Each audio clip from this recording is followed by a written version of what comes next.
नेपाललाई नै कमजोर बनाउने खेलको गम्भीर षड्यन्त्र हो यो। आम नेपाली जनताको अधिकार खोज्ने गम्भीर षड्यन्त्र हो यो। तानाशाही र निरङ्कुशता लाद्दै लिएर जाने, अनि त्यो निरङ्कुश शासकलाई भिरको टुप्पा पारेर फालिदिइसकेपछि थाहा हुन्छ तिनलाई पनि होस खुल्छ त्यति बेला पनि। जसरी तत्कालीन राजा ज्ञानेन्द्र उचाल्दै लगे, भिरको टुप्पामा पिराएर धकेलिदिएर खसेपछि होस खुल्यो होला, बिचराको राजतन्त्र अन्त्य भयो। त्यसैले आज जति पनि प्रधानमन्त्री र उनको समूहबाट अदालतलाई फकाउने, तर्साउने, प्रलोभन पार्ने अनेक किसिमका काम गरेका छन्। हामी त गर्न जाँदैनौँ। अदालत त्यस्तो हुनुपर्छ जसले भोलि संसदले पनि संविधान विपरीत कानुन बनायो भने त्यसलाई पनि अदालतले बदर गर्नुपर्छ। भोलि सरकारले राज्यका कुनै पनि अङ्गले संविधान विपरीत काम गर्यो भने त्यसलाई पनि रोक्नुपर्छ। अदालतले संविधानको संरक्षण गर्न सक्ने ताकत अदालतलाई हुनुपर्छ। संसदले अनुगमन गर्ने अदालत होइन। संसदले पनि संविधान विपरीत कानुन बनायो भने त्यसलाई रोक्ने अदालत चाहिन्छ। हामी त्यसरी भनौँ। 2 भन्दा बढी दलहरू मिलेर सरकार बनाउनु पर्ने परिस्थिति बन्यो र प्रधानमन्त्री सबैलाई चित्त बुझाएर साथ मिलेर हिँड्न सकेन भने प्रधानमन्त्री सन्किन्छन्, विघटन गरिहाल्छ।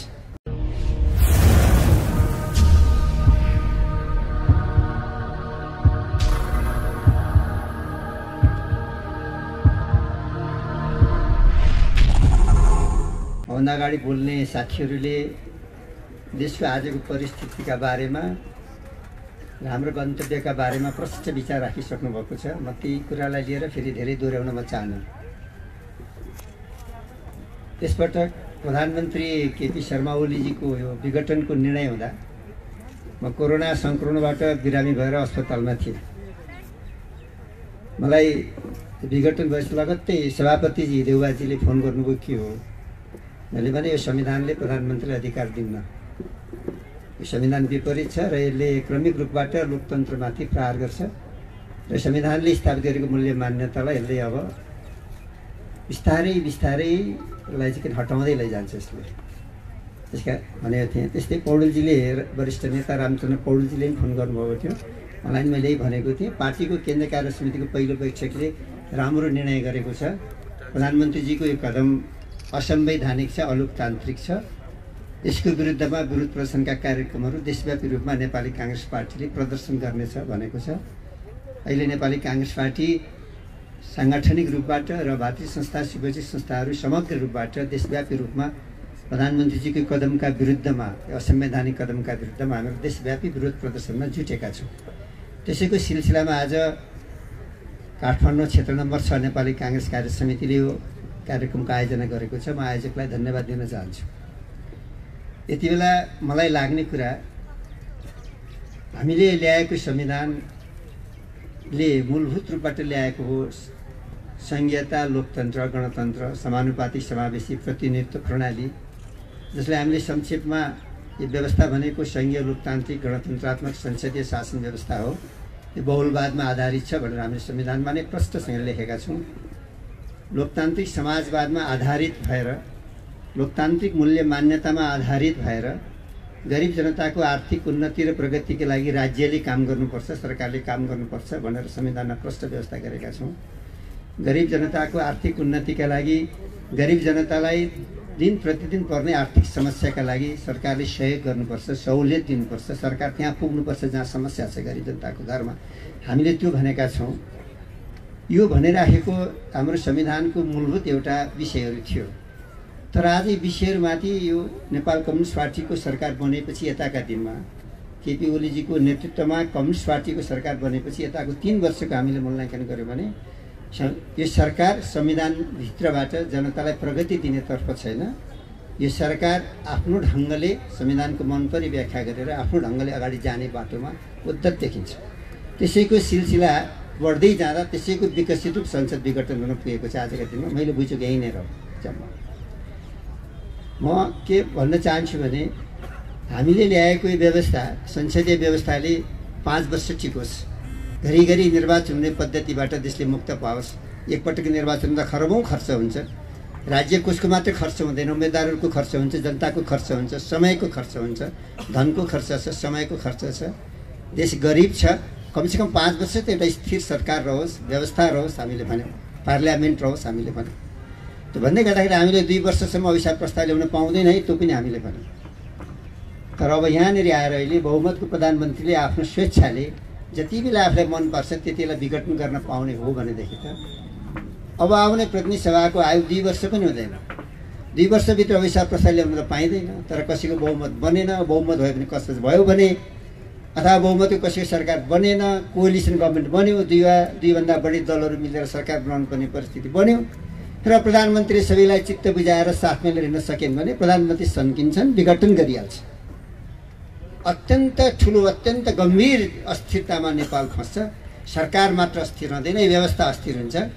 यो व्यवस्थाले ल्याएको गणतन्त्र, लोकतन्त्र, समानुपातिक समावेशी प्रतिनिधित्व प्रणाली, संघीयता, गरिब जनताका लागि राज्यले प्रतिबद्ध भएर गरिब जनताको आर्थिक उन्नतिका लागि काम गर्नुपर्छ भनेर हामी जति पनि व्यवस्था गरेका छौँ, मौलिक हकमा व्यवस्था गरेर सम्पूर्ण व्यवस्थाहरू चाहिँ के छ भनेदेखि कमजोर हुँदै जानेछन् र अन्ततः तिनीहरू समाप्तिको बाटोतिर लाग्नेछन्। त्यसैले मलाई के लागेको छ भने प्रधानमन्त्रीजीको यो विघटन, यो प्रतिनिधि सभाको उहाँले स्वेच्छापूर्ण ढङ्गले जब विघटन गर्नुभयो, यो विघटन चाहिँ के भने संविधान नै विघटनको बाटोमा जाने खतरा छ। सबभन्दा मूल कुरा यहाँनिर छ, प्रतिनिधि सभा मात्र यसले विघटन गरिराखेको छैन। अब क्रमिक रूपबाट संविधानले गरेका व्यवस्थाहरू विघटित अवस्थातर्फ उन्मुख भएर जानेछन्, त्यतातिर धकेलिनेछ र फेरि नेपालमा अत्यन्त ठुलो अस्थिरता, अत्यन्त ठुलो अराजकता, अत्यन्त ठुलो कोलाहल, अत्यन्त कमजोर नेपाल बन्ने स्थितिमा नेपाल पुग्छ र आगामी पुस्ताले अत्यन्त ठुलो दुःख भोग्नुपर्ने स्थिति खडा हुन्छ, अत्यन्त ठुलो सङ्घर्ष गर्नुपर्ने स्थिति अर्को नेपालमा आउँछ। त्यसैले यसबाट हामीले देशलाई बचाउनुपर्छ। प्रतिनिधि सभा यो प्रधानमन्त्रीले गरेको असंवैधानिक कदमलाई अदालतले बदर गर्नुपर्छ। मेरो सिधा कुरा हो, मैले बदर गर्नुपर्छ है भन्दा अब अपेला हुन्छ कि हुँदैन त मलाई थाहा छैन, न्यायाधीशहरू नै जानुन्। तर म प्रष्टसँग कुरा भन्न चाहन्छु भने यो अदालतको मुद्दामा सीमित विषय होइन, यो आम नेपाली जनताको अधिकारसँग जोडिएको विषय हो। प्रत्येक नेपाली नागरिकले विषय बोल्नुपर्छ भन्छु म त। जुडिसियरीमा रहने मानिसहरूले, न्यायपालिका रहने मानिसहरूले विचार दिनुपर्छ, नागरिक समाजमा रहनेले विचार दिनुपर्छ, राजनीतिक दलमा रहने मानिसहरूले विचार दिनुपर्छ। कुनै पनि सचेत नागरिकले विषयमा बोल्नुपर्छ। जो बोल्दैन त्यो चाहिँ गलत हुन्छ, मेरो आफ्नो विचार। अदालतले अपहरण सम्बन्धी कारवाही सुरु गरेको छ, खास गरी पूर्व प्रधान न्यायाधीशहरूको बारेमा र पूर्व सभामुख दमनदार ढुङ्गानाका बारेमा सोकज नोटिस पनि जारी भएको छ। आफै त्यो उपस्थित गर्दै हो भन्ने खालको एउटै कुरा भन्न चाहन्छु म। प्रधानमन्त्रीले भने जस्तो अदालतलाई एउटा नाट्यशालाको रूपमा त चित्रण गरेको छैन नि कसैले पनि। उहाँहरूले त संविधानको व्याख्या गर्नुभएको छ, संविधानभित्रबाट बोल्नुभएको छ, संविधानमा आफ्नो लागेको कुरा बोल्नुभएको छ। कसरी अपेला नभयो, बुझ्न नसकिने कुरा यहाँनिर छ कि संविधानको विषय अदालतभित्रका न्यायाधीशहरूको मात्र सरकारको विषय हो। म एउटा कुरा सम्झन चाहन्छु, जति बेला हामीहरू संविधान रचना गर्दै थियौँ त्यति बेला एउटा गम्भीर प्रश्न थियो, अलि गगनजीले कुरा उठाउनु भयो त्यो कुरा कि संसदले अदालतको अनुमोदन गर्न सक्छ है भन्ने एउटा संविधान सभाबाट पारित भएर आएको प्रस्ताव थियो। म संविधान मस्यौदा समितिको सभापति, मलाई बडो कठिन पर्यो। न्यायपालिका स्वतन्त्र हुनुपर्छ, निष्पक्ष हुनुपर्छ, प्रभावकारी हुनुपर्छ, यो त हाम्रो मान्यता हो डेमोक्राटहरूको। संसदले अनुगमन गर्ने अदालत कस्तो हुन्छ होला भोलिका दिनमा, कल्पना गर्न सकिन्न यस्तो त कुनै पनि लोकतन्त्रवादीले। त्यसैले स्वयं मैले आफैले त्यसबेलाका प्रधान न्यायाधीशले आफैले फोन गरेर भनेको छु, तपाईँ पनि सरोकारवाला हो, तपाईँ न्यायपालिका कुर्सीमा बस्ने मात्र होइन, तपाईँको ड्युटी, तपाईँले आउनुपर्छ, विवाद समाधानसँग बसेर भन्नुपर्छ शीर्ष नेताहरूलाई म पनि त्यहाँ उपस्थित हुन्छु, कस्तो न्यायपालिका चाहिन्छ नेपालको भन्ने कुरा तपाईँले भन्नुपर्छ। अन्यथा तपाईँको न्यायालय संसदको मातहतमा जाँदैछ, कस्तो अदालत बन्दैछ, तपाईँले आएर बोल्नुपर्छ भनेपछि त्यस बेलाका प्रधान न्यायाधीश, त्यस बेलाका वरिष्ठ न्यायाधीश नै कल्याण श्रेष्ठ नै सुशीला कार्की लगायतका 4 जना वरिष्ठतम न्यायाधीशहरू आएर विवाद समाधान समितिमा बसेर, बाबुरामजीको कमिटीमा बसेर सबै दलका शीर्ष नेता राखेर स्वयं मस्यौदा समितिको सभापति म आफै नै बसेर उहाँहरूलाई 2-3 घण्टा उहाँहरूले सबै कुरा सम्झाइसकेपछि यो अदालतको रचना भएको छ। संविधान सभाले पारित गरेको प्रस्तावमा भन्दा पनि त्यसपछि विवाद समाधान गर्ने समितिमा बसेर हामीले एउटा निरूपण गऱ्यौँ, विवादको हामीले समाधान गऱ्यौँ र हामीले भन्यौँ अदालत त्यस्तो हुनुपर्छ जसले भोलि संसदले पनि संविधान विपरीत कानुन बनायो भने त्यसलाई पनि अदालतले बदर गर्नुपर्छ। भोलि सरकारले राज्यका कुनै पनि अङ्गले संविधान विपरीत काम गर्यो भने त्यसलाई पनि रोक्नुपर्छ। अदालतले संविधानको संरक्षण गर्न सक्ने ताकत अदालतलाई हुनुपर्छ, संसदले अनुगमन गर्ने अदालत होइन।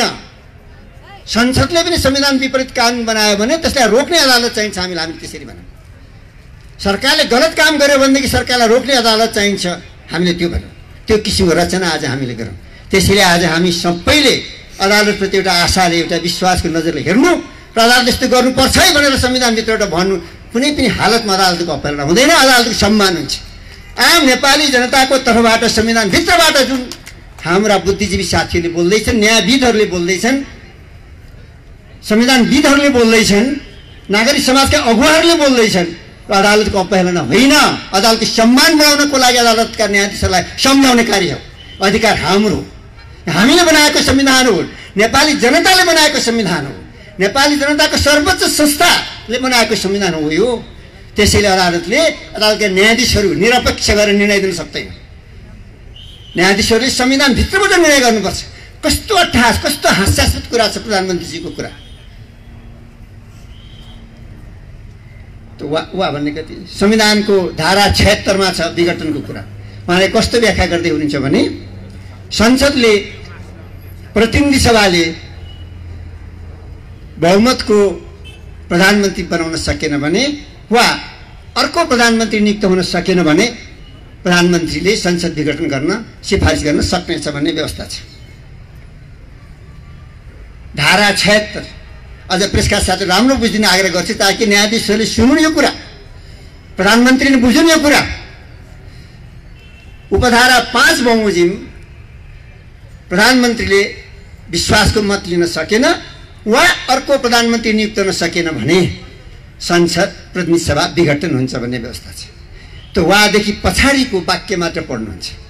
अहिले प्रधानमन्त्रीजी त्यो वादेखि अगाडि जोड्नुहुन्न, उपधारा 5 सँग जोडेर वा जोड्नुहुन्न। वा कस्तो व्याख्या गर्नुहुन्छ भने कृष्ण सिटौलाको छोरा वा छोरीले सम्पत्ति पाउँछ भन्ने कुनै वाक्य लेखेको छ भने कृष्ण सिटौलाको छोरा हो त, छोरी त देशभरिका छोरा छोरी हुन् भन्न पाइन्छ। कृष्ण प्रसाद सिटौलाको छोराले सम्पत्ति भोग गर्ने अधिकार हुनेछ वा छोरीले भोग गर्ने अधिकार हुनेछ भनेर लेखिएको छ भने अब प्रधानमन्त्री कस्तो व्याख्या गर्दै हुनुहुन्छ भने कृष्ण प्रसाद सिटौलाको छोरा पो लेखियो त, तर उहाँपछि कृष्ण प्रसाद सिटौलाको नाम त लेखिएन नि, त्यसैले छोरी त देशभरिका हुन् नि भनेर व्याख्या गर्दै हुनुहुन्छ। अनि उमाकान्तजीले भनेको त्यो एउटा शब्द पागल म त भन्न चाहन्न, म त त्यो भन्न चाहन्न। मेरो जिल्लाको मेरो साथी पनि हो उहाँलाई के भन्ने हो मैले?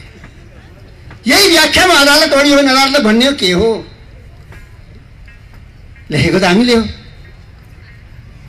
कानुनको व्याख्या सम्बन्धी विधिशास्त्रको सर्वमान्य सिद्धान्त विपरीत कि अदालतले निर्णय दिन सक्छ? हामीले कल्पना गरेको अदालत त्यो होला र? हामीले कल्पना गरेको अदालत त्यो हो जसले संविधानको सर्वोच्चतालाई कायम राख्दछ, संविधानलाई प्रोग्रेसिभ अग्रगामी दृष्टिकोणबाट, लोकतान्त्रिक दृष्टिकोणबाट व्याख्या गर्दछ। यो देशको स्थायित्वको पक्षमा व्याख्या गर्दछ, अस्थिरताको पक्षमा व्याख्या गर्दैन। यो देशको शान्तिको पक्षमा व्याख्या गर्दछ, आम नेपाली जनताको अधिकारको पक्षमा व्याख्या गर्दछ, जनताको सर्वोच्च संस्थाको पक्षमा व्याख्या गर्दछ। हामीले लेखेको संविधान यो हो। त्यसैले आज जति पनि प्रधानमन्त्री र उनको समूहबाट अदालतलाई फकाउने, तर्साउने, प्रलोभन पार्ने अनेक किसिमका काम गरेका छन्। हामी त गर्न चाहँदैनौँ, तर अदालतका न्यायाधीशहरूलाई प्रष्टताका साथ र विश्वासका साथ र सम्मानका साथ हामी भन्न चाहन्छौँ अहिले अदालतलाई एउटा अवसर आएको छ, अत्यन्त ठुलो अवसर हो यो अहिलेको हाम्रो अदालतलाई, सर्वोच्च अदालतलाई। अदालतले साँच्चै नै आफ्नो क्षमता प्रकट गरेर अदालतले संविधानको रक्षा गर्न सक्छ भनेर आम नेपाली जनतालाई सन्देश दिने एउटा सुनौलो अवसर अदालतले पाएको छ। अहिले साँच्चै नै अदालतप्रति एकाएक आम नेपाली जनताको भरोसा र आशा जुटाउने अत्यन्त ठुलो अवसर पाएको छ। अहिले मेरो बुझाइ हो, अवसरको सदुपयोग गर्छ अदालतले। मेरो नम्रताका पूर्वक तपाईँ सबैलाई साथी राखेर अदालतका न्यायाधीश समक्ष मेरो चाहिँ विशेष आग्रह छ। हामीले संविधान रचना गर्दा बहुमतको प्रधानमन्त्रीले मन चाहे जति बेला मन लाग्छ त्यति बेला प्रतिनिधि सभा विघटन गर्न पाउनु हुँदैन भनेर पहिलेको अधिकारलाई हामीले हटाएकै हौँ। किन हटायौँ? हाम्रो नेता गिरिजाप्रसाद कोइरालाले 5 वर्षको पार्लियामेन्ट 3.5 वर्षमा भङ्ग गरिदिनु भयो। त्यसको अधिकार थियो। प्रधानमन्त्रीको सिफारिसमा महाराज राजले प्रतिनिधि सभा विघटन गर्न सकि बक्सने छ, प्रष्ट व्यवस्था छ। त्यही व्यवस्था अन्तर्गत उहाँले सिफारिस गर्नुभयो, तत्कालीन राजाले विघटन गरिदिनु भयो। फाइदा के भयो? देशलाई अस्थिरता आयो, हङ पार्लियामेन्ट भयो, देशले प्रगति हासिल गर्न सकेन, अनेकौं व्यक्ति विसङ्गति प्रवेश भयो संसदमा। एउटा अनुभव हामीलाई तितो अनुभव, इतिहासले दिएको अनुभव। दोस्रो अनुभव, अहिले के हाम्रो सभापति देउवाजीको पालामा फेरि प्रतिनिधि सभा विघटन भयो। विघटन मात्र भएन, तत्कालीन राजा ज्ञानेन्द्रले निर्वाचित प्रधानमन्त्री बर्खास्त गरेर मनोनित प्रधानमन्त्रीको प्रथा सुरु गरे। भयानक निरङ्कुशता उदायो नेपालमा। 47 सालको संविधान दुर्घटनाग्रस्त भयो। दोस्रो पटकको विघटनले, देउवाजीको पालामा आएको विघटनले संसद मात्र गएन, देशको व्यवस्था गयो, पार्लियामेन्ट मात्र गएन, राजतन्त्र गयो, 47 सालको संविधान गयो। अब यस्तो काली लाग्दो राजनीतिक दुर्घटना हुने, अस्थिरता हुने बाटोलाई रोक्नुपर्छ भन्ने हाम्रो सहमति भएकै हो। धेरै ठुलो छलफलपछि सहमति भएकै हो। माओवादीहरू चाहन्थे कार्यकारी राष्ट्रपति, अर्को पार्टी चाहन्थ्यो निर्वाचित प्रत्यक्ष प्रधानमन्त्री, हामी चाहन्थ्यौँ संसदीय व्यवस्था। प्रश्न यही थियो हाम्रो लागि, हाम्रो सामुन्नेमा कम्युनिस्टले उठाउने, तपाईँको संसदीय व्यवस्थाले स्थायित्व दिँदैन, स्थिरता दिँदैन, पार्लियामेन्ट रहँदैन, स्थिर सरकार रहँदैन, 5 वर्ष पनि पुग्दैन, यही प्रश्न गरी आउँथ्यो हाम्रो सामुन्नेमा। त्यसैले हामीले पार्लियामेन्ट, प्रधानमन्त्रीले मन चाहे भत्काउने व्यवस्था हटाएर 5 वर्षमा पार्लियामेन्ट जोगाउने प्रयास सबैले गर्नुपर्छ भन्ने व्यवस्था हामीले संविधानमा राखेका हौँ। त्यसैले अहिले प्रधानमन्त्री केपी शर्मा ओलीले जुन विघटन गर्नुभएको छ, यो विघटनले यो अहिले प्रतिनिधि सभा मात्र विघटन भएको छैन, देश गम्भीर षड्यन्त्रको चक्रव्यूहमा फस्न थालेको छ। अहिले गम्भीर षड्यन्त्रको चक्रव्यूहमा अदालतले केपी ओलीको यो निर्णयलाई असंवैधानिक निर्णयलाई स्थगित गरेको अवस्थामा अन्य संवैधानिक निकायहरू के गर्लान्? प्रधानमन्त्रीको सामुन्नेमा केपी ओलीले त्यस अदालतलाई त झुकाए, यो निर्वाचन आयोग, अख्तियार आयोग, लोकसेवा आयोग भनेर कसरी अगाडि बढ्लान् केपी ओली? हामीले ल्याएको संविधान त्यो होइन। हामीले ल्याएको संविधान व्यवस्थाको स्थायित्वका लागि हो र निरङ्कुशताको अन्त्यका लागि हो। कोही पनि निरङ्कुश ढङ्गले अगाडि बढ्न नपाउन्, व्यवस्थाले स्थायित्व प्राप्त गरोस्, त्यो व्यवस्थाको माध्यमबाट देशले समृद्धि हासिल गरोस्, त्यो व्यवस्थाबाट जनताले जे अधिकार दिएको छ, जे हक दिएको छ, त्यसको माध्यमबाट चाहिँ प्रगति गरोस्। समयको गतिसँगै समाजको विकाससँगै संविधानलाई संशोधन गर्न पनि पाइयोस् भनेर एउटा गतिशील संविधान हामीले ल्यायौँ। डेमोक्रेटिक कन्स्टिट्युसन, लोकतान्त्रिक संविधान, लोकतन्त्र लोकतान्त्रिक शासन पद्धतिको संविधान हामीले लिएर आयौँ। तर लोकतन्त्र लोकतान्त्रिक शासन पद्धतिलाई अब अहिले अदालतले निर्णयबाट बचाउँछ या बचाउँदैन, प्रश्न यही नै साझेका दिनुहोस्। त्यसैले आज खुला सडक बहस हो यो बहस। अरू धेरै कुरामा जान चाहन्न, धेरै साथीहरूले बोल्नुभयो छ अगाडि कम्युनिस्ट सरकारका बारेमा, कम्युनिस्टको विभाजनका बारेमा, केपी ओली सरकारका 3 वर्षका कार्यकालको बारेमा साथी धेरै कुरा बोल्नुभएको छ, त्यसलाई फेरि राख्न म चाहन्न। तर म भन्न चाहन्छु कि व्यवस्थाले स्थायित्व पाएन भने, सरकारले स्थिरता पाएन भने देशले प्रगति कसरी गर्छ? यो संविधान बाँच्छ कसरी? संविधान रहेन भने बनाउँछ संविधान कसले देशमा? अब हामीले करिब 8 वर्ष लगाएर बनाएको संविधान, जनताको सर्वोच्च संस्था संविधान सभाबाट बनाएको संविधान मूल स्पिरिट, मूल व्यवस्थालाई नै हामी धराशयी बनाउँछौँ भने के चाहिँ बात छ भित्र? यो भित्रको के चाहिँ कुरा बात छ? अनि कुन कुराबाट नेपाल अगाडि जान सक्छ? यसलाई हामीले गम्भीरतापूर्वक गर्नुपर्छ। त्यसैले नेपाललाई नै कमजोर बनाउने खेलको गम्भीर षड्यन्त्र हो यो। आम नेपाली जनताको अधिकार खोज्ने गम्भीर षड्यन्त्र हो यो। तानाशाही र निरङ्कुशता लाद्दै लिएर जाने, अनि त्यो निरङ्कुश शासकलाई भिरको टुप्पा पारेर फालिदिइसकेपछि थाहा हुन्छ तिनीलाई पनि होस खुल्छ त्यति बेला पनि। जसरी तत्कालीन राजा ज्ञानेन्द्र चाल्दै लगे, भिरको टुप्पामा पिराएर धकेलिदिएर खसेपछि होस खुल्यो होला, बिचराको राजतन्त्र अन्त्य भयो। आन्दोलनले भन्दा राजाकै मुर्ख्याइले अन्त्य भयो त्यस बेला। त्यसले आज हामी भन्न चाहन्छौँ, प्रधानमन्त्री केपी शर्मा ओलीजीलाई भन्न चाहन्छौँ, यही मञ्चबाट तपाईँको मुर्ख्याइले व्यवस्था अन्त्यतिर नजाओस्, लोकतन्त्र अन्त्यतिर नजाओस्, व्यवस्था अन्त्यतिर नजाओस्, जनताको अधिकार अन्त्य हुने बाटोतर्फ नजाओस्। हामी तपाईँलाई भन्न चाहन्छौँ, तपाईँमा पनि सद्बुद्धि आओस्। तपाईँले गल्ती गर्नु, गल्ती हुन्छ मान्छेबाट, म धेरै कडा शब्द भन्न चाहन्न, गल्ती हुन्छ मान्छेबाट। तपाईँले गल्ती गर्नुभयो, त्यो गल्ती स्वीकार गर्नुहोस्, गल्ती स्वीकार गर्नुहोस्। अझ तपाईँको भाषा सजिलो छ, आत्मआलोचना गरे पुग्छ, सजिलै पुग्छ तपाईँलाई त, सजिलो छ।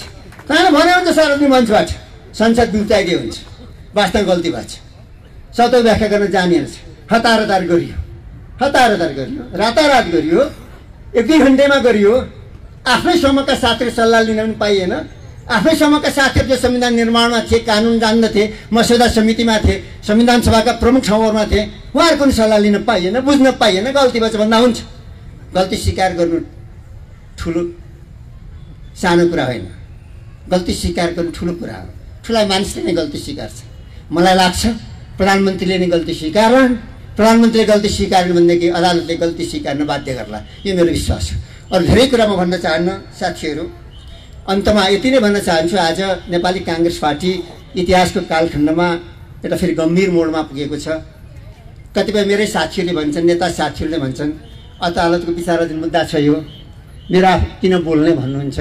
मेरो आफ्नो बुझाइमा हामीले त बोलि नै सक्यौँ, कार्यसमितिबाटै बोलिसक्यौँ, सर्वसम्मतले बोलिसक्यौँ, देशभरका कार्यकर्ताले बोलिसक्यौँ, वडा तहसम्म बोलिसक्यौँ।